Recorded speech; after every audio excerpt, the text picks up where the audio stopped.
Hi, everyone. Welcome to JBP's inaugural podcast. My name is Craig Eaton. My son right here is Ben Eaton, owner of JBP. And we thought it would be a good idea to start a podcast. This one is going to be, not going to lie, probably a little inartful. It's the first one we've done. Yeah. But what we can promise, it'll be real. It's going to be real answers. But yeah, Real can't promise answers, anything for the quality because it's our first one. But yeah. But what we can promise is that as we do these, and we promise we're going to keep producing these, they're going to get more interesting. We're going to have some fun. Mm-hmm. We may even have some takes on real world events. Oh yeah. And other things. But we wanted to get this rolling, and we really hope you enjoy it. So without anything further, and by the way, it'll be rated G. No swearing, so hopefully the young ones out there can, anywhere from 3 years old to 90, you guys can have some laughs and enjoy this with us. But what we're going to do first is that I'm going to kind of lead it only because Ben's the guy who really who did establish JBP. Yep. Ask him a few questions. Hopefully people out there can maybe learn some things. If people have questions, I'm sure social media, you can get back to us on it, and we'll go from there. That's my longest lead-in we'll ever have on one of these. So with that, I thought the first initial question is, Ben, it says JBP. Mm-hmm. Okay, so what does that stand for? All right, so this is kind of a long story, but I'll try to summarize this. I've told this a lot of times. People always wonder this. Pretty much, JBP, what JBP stands for is when I first started the company about a little over a year now, last, I'd say, end of September, pretty much I was scrolling on TikTok. I found this kid who was kind of doing the same thing that I wanted to do. We'll go more in depth with how I really started.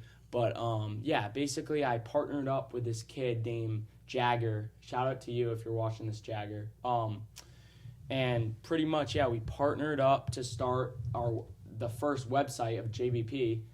And he didn't last too long, honestly, because we were he lived in California and I lived in Rhode Island, and I didn't really know him that well, but his name was Jagger. My name is obviously Ben, so we kind of had to think of a name, and we thought about JBP for Jagger, Ben, Plates. And what do plates stand for? So plates is kind of like the decals we really kind of sell are mostly towards like these plates, these plastic plates that are really popular in the e-bike world. So we kind of just thought about plates. A lot of companies and what we do, like competing companies, name it like MX Designs, MA Customs, like a lot of designs kind of, and we just kind of put plates out there, and I think it kind of makes us unique. So JBP.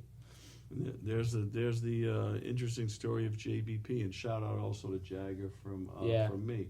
So what I remember, Ben, and I don't have a great memory of this, especially as I age, but I believe the first, when you wanted to start this, you wanted to get another copier. Is that right? Yes, a printer.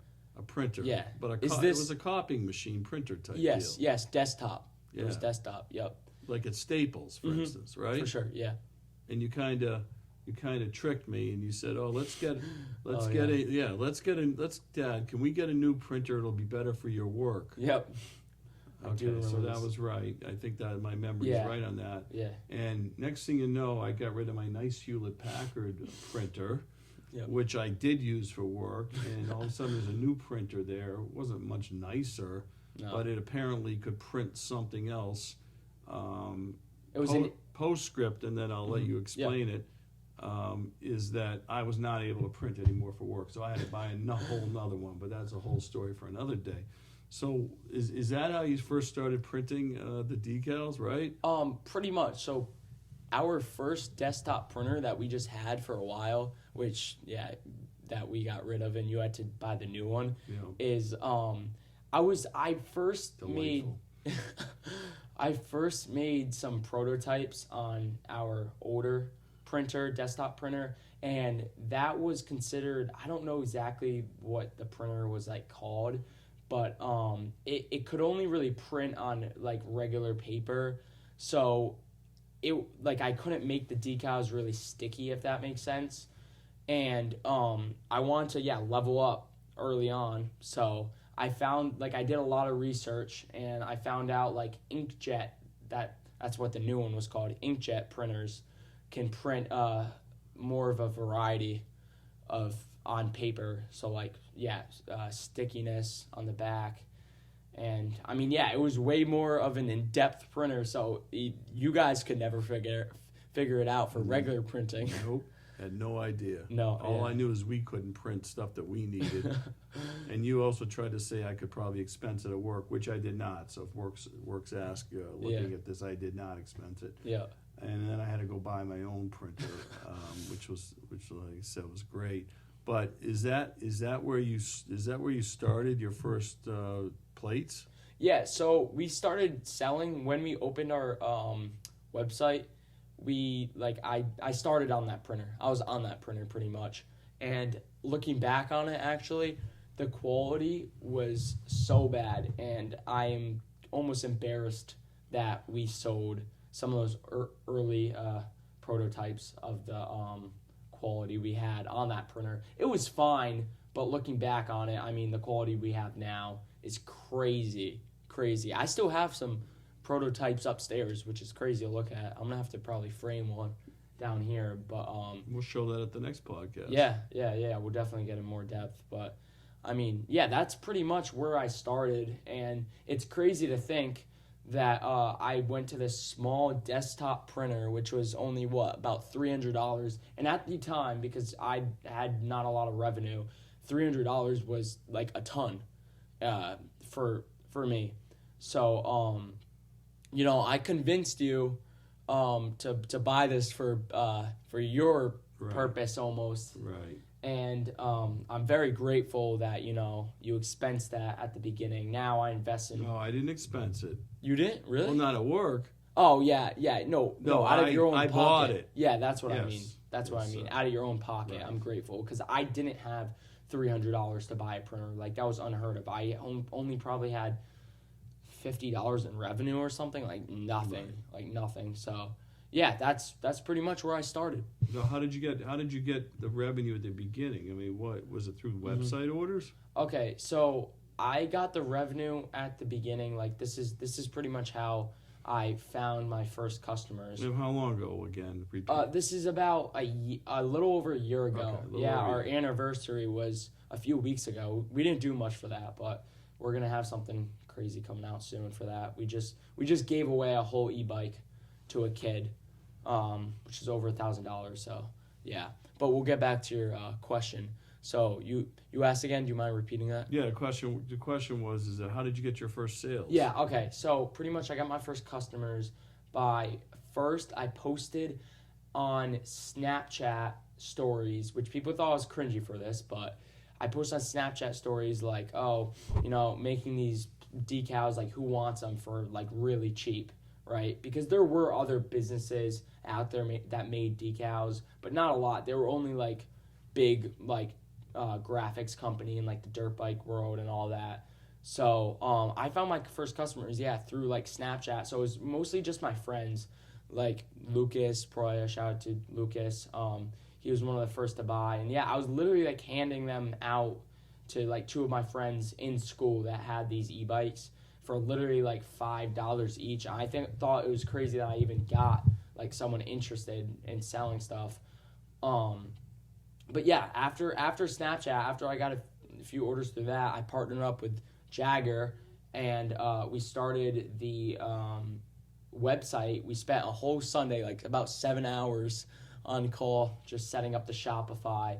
And then that next morning, I got one of my friends, Quinn Daly, shout out to Quinn, to order, first ever order through the website, which I thought was really cool. I saw the notification. he ordered it next to me, but when I saw that notification, it's like I knew my mind was locked on this. And then, yeah, from there, pretty much I just posted every single day on TikTok with organic advertising, which means not paying for ads or anything, just posting and hoping it gets views and traction. And honestly, I got a lot of traction from back then because no kid was really doing this. So I got a lot of traction through posting, like me making the crappy decals back then. And yeah, from there I slowly built it up. So what why don't we can step quickly back in terms of like what even drove you to even try to start this? Okay, so yeah, that's good that you asked because I honestly started this on mistake. I've always wanted to be an entrepreneur my whole life. Maybe we won't get into all that, like how I had the entrepreneurial mindset. That'll be an additional session. Right. But yeah, pretty much I started this kind of on accident because I was always looking to start a business. Like it was on my mind 24/7 that I wasn't making money and I was stuck in school. But pretty much I had an e-bike back then, or I still do now, right? But I saw this kid, again, Jagger, posted TikTok like, making my own Motocuts plate, which Motocuts was like the only big business doing these sort of things. They mostly focus on dirt bike graphics, but they did this on the side. And yeah, from there I actually texted, like I DM'd Jagger on the video. I'm like, yo, brother, can you send me the template? I'll pay for it just for me to make my own. I had no intention of selling them. I actually remember telling myself I'm not going to like start selling these because I didn't think it was going to work. I just wanted to make it out of pure passion, just for fun. Like, I don't know if you remember, but in one day I took you took me to Staples to get some paper. Like, I genuinely just wanted to make it for fun. So I made it for fun, and then after that, I actually realized through Snapchat that people were interested, and then that's where, yeah, we got to the Snapchat, to the TikTok, and to the Shopify. What I remember is coming home from work, and I work a fairly long day, Yep. and you having about 8 sheets in front of me saying that I need to help you cut them. So I would cut them by scissors. Oh. I wanted dinner.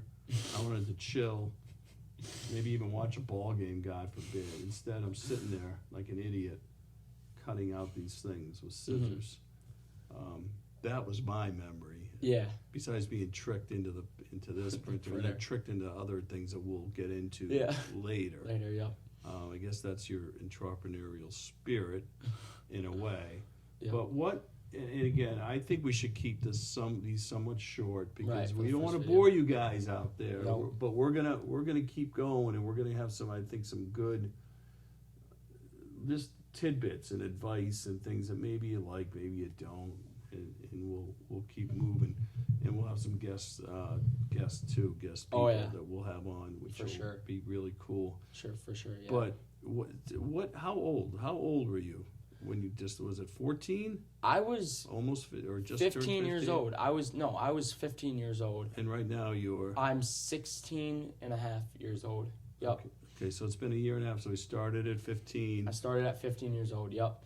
And then before that, I know you were always in your own businesses that you you started some other things. We'll definitely get into kind of my early life with my passion to being an entrepreneur. I think another video. Right, another video. We can do the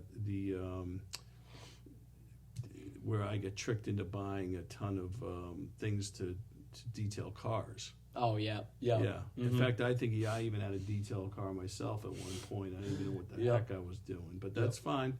That's all good. Yeah, we'll definitely get into that. Pops gets tricked and Ben gets money. That's exactly right. So that's the only way to do it. That's the only way to do it. Well, that's something you can impart on the audience as this grows. So what I want you to, Ben, a little more about the entrepreneurial spirit and like why do you think you have it? Like what drives you to it?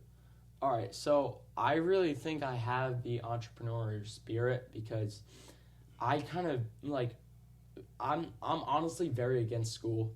Mom is not gonna like this, but I try. All right, let's hope she doesn't watch it. Yep. All right. And your teachers? Yep. Hopefully my teachers. If do any not teachers watch. are watching, he's okay with school. He's good. Yeah. What's up, Mr. LePere? How's it going? Oh, great. Here we go. Yep. But Another parent-teacher conference. Oh yeah, that's this week. Anyway, keep going. Yes. So pretty much, on the topic of school, I don't think it really started with school. I had it really early on. I've always liked to watch Shark Tank and all that, and I have many of stories. Again, we'll dig into later about how I tried to make money being an entrepreneur. But pretty much, yeah. Like I think nowadays, what really drives me to be an entrepreneur is this day and age with new AI and just I guess phones and I don't even know the word for it, but like phones in general, like how far they've come. It's so easy to really make money and escape the 9-to-5 lifestyle. And like I try in school. Obviously I balance this out too, but I try in school. Like I'm planning to go in college. I'm not fully against school. I just don't really agree with how the school system tries to punish you for bad grades, which again, mistakes. I've learned this a lot through my business. Obviously mistakes are what you really learn in, and I think they punish you for getting bad grades, and then you try to compete for just letter grades to get into a good college, so you can get good grades and get a good, I guess, what's it called? A good, at the end of college, what do you get? A degree? A degree, yeah. Right? A good degree to kind of make money and work for someone. I mean, a lot of school, barely any schools kind of teach you, I think, to think outside the box and kind of work for yourself, if that makes sense. A lot of school, I think, is just kind of setting you up for to work for someone else that kind of escaped the school route. So that really drives me. Actually, I just thought about this. Rockefeller, I think, which started school systems, he even said, he has a quote, which I can't remember exactly, but he's like, I don't want a nation of thinkers, I want a nation of workers. That's actually, I think, what he said. So, I mean, that guy starting the school system, you can see that he really just wants workers, not people who think outside the box. So, I mean, I've always loved money, and I pretty much just want to escape the normal lifestyle, and I want to live instead of kind of partying and doing not bad stuff, but just doing the normal lifestyle as a teenager, which I still do, but teenager, and then going to college and getting a 9-to-5 job, and then just kind of having a life for the rest of your life. That just doesn't really kind of... That's not how you're wired. Yeah, that's not how I'm wired. I kind of want to grind my ass off early on, and then try to have so much money that I can just kind of be free later on in life and enjoy the rest of my life, the bulk of my life. But yeah, that's kind of the entrepreneurial spirit summed up. Yeah, so Ben's hitting on, and we're going to start wrapping this up pretty soon. Because we want to keep these shorter, and as they get more interesting, we'll make them a little longer. Yep. But Ben's hitting out on an inner tension here that, to me, is very interesting, in that both his parents, to me, have advanced degrees. Yeah. I'm a lawyer by trade. I think it's probably helpful to say that.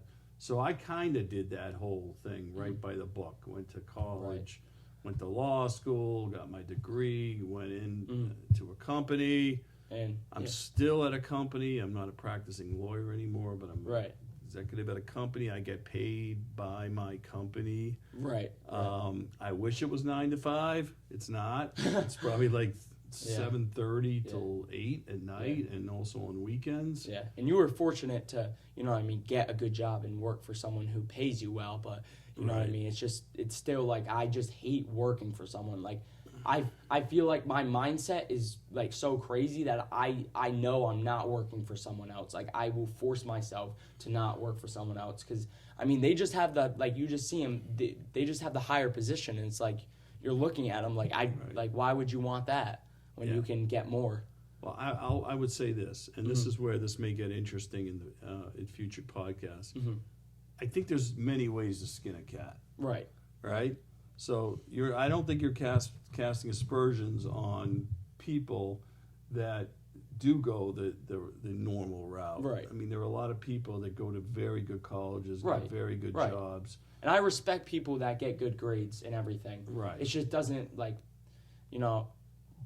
that's not the way you're wired. But the intention is your parents still want you to achieve in school and want you to go to college. And I know you say you're planning to go to college. I'm going to see that when I believe it. But that is for me and for us, myself and my wife, a non-negotiable.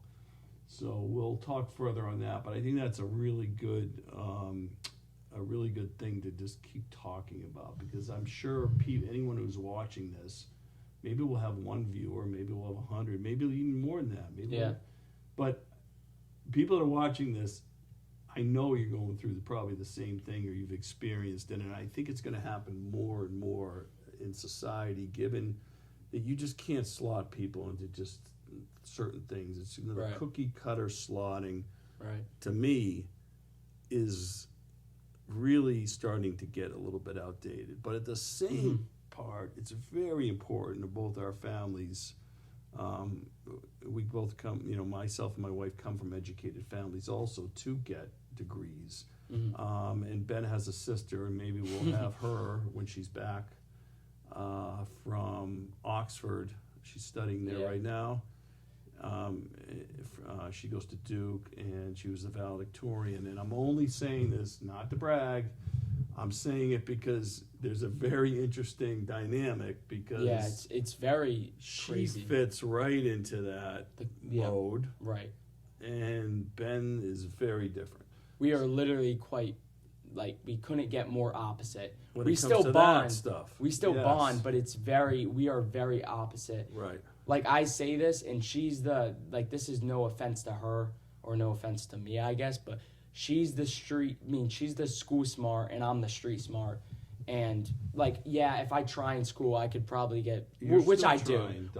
Teachers, he's trying. Yeah, which I do. I get decent grades, but all right, you're trying. Yeah, I'm way more street smart and I kind of know how to get around. Yeah. All right. And Kara, I think she's more street smart than you think she is. All right, let's. All right, yeah, we'll probably have get her off of on. We're gonna have her on the podcast, and when she gets back from England in about 6-7 weeks. Are you serious? She's gonna be on 6-7. Well, we're gonna have more 6-7 weeks podcasts before this. Guys, he does not know what 6-7 means at all. I don't even know what you're talking about. Yeah, so you guys can get a little laughing on that. Craig does not know what 6-7 means. People are used to laughing at my expense, so if 6-7 weeks means something to someone out there, have at it, bro. That was not scripted. I don't even know what you're talking about, to be honest with you, but is it drug? It's not drug related. No, this is supposed to be a G-rated show, No, it's dude. not. It's not drugs, guys. Okay. All the viewers know what 6-7 is, by the way. I'm confident on that. All one viewer is out there? Maybe two? All right, so listen, I think this is a good... someone really smart taught me, start with less and give them more. So if the one person out there is watching, or two, or maybe we'll get more. Who knows? We're going to keep moving. So I think we'll within a week we'll have another one up. Hopefully we can get podcasts within a week, like once every week. That would be awesome. We'll be doing it once a week. Oh yeah, and we're going to have lots of cool stuff. And but I think with that, I think we should always just leave with just some kind of thought. You mean inspiration? Yeah, or an inspiration, or just something real concise, or an observation. And mine is that I admire Ben. I get on him a fair amount, but I admire that he was a self-starter and he works his butt off on this. This means a lot to him. So it does. When I see Pat, I'm sorry, let me finish. No, you're good. I'm sorry. To me, what I've seen in my work life is passion is maybe the number one attribute. I like to put in loyalty with Pat because I think being loyal is really important, but that's a whole nother podcast. But just to have the passion and want to do it, so that I admire in Ben. This is his passion, and he's following. So that's my thought. I don't know if you have a quick thought. I'll just end off when you say passion.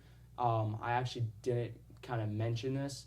Is that so I've like what I do is like the community I do it for is like the e-bike community, and you know I've always like loved. There's a huge community a lot of people don't understand with the e-bikes, and it's growing like crazy.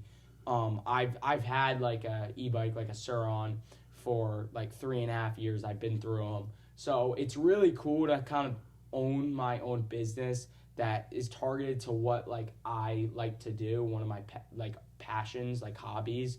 So I think inspiration is key. Like don't do a job or get into a business that you're not passionate about, being like an entrepreneur. So like I don't see like any reason for, you know what I mean, like a boy like me, unless you really like beauty products, to like go out and try to sell beauty products. Sell something you like, sell something you're passionate about.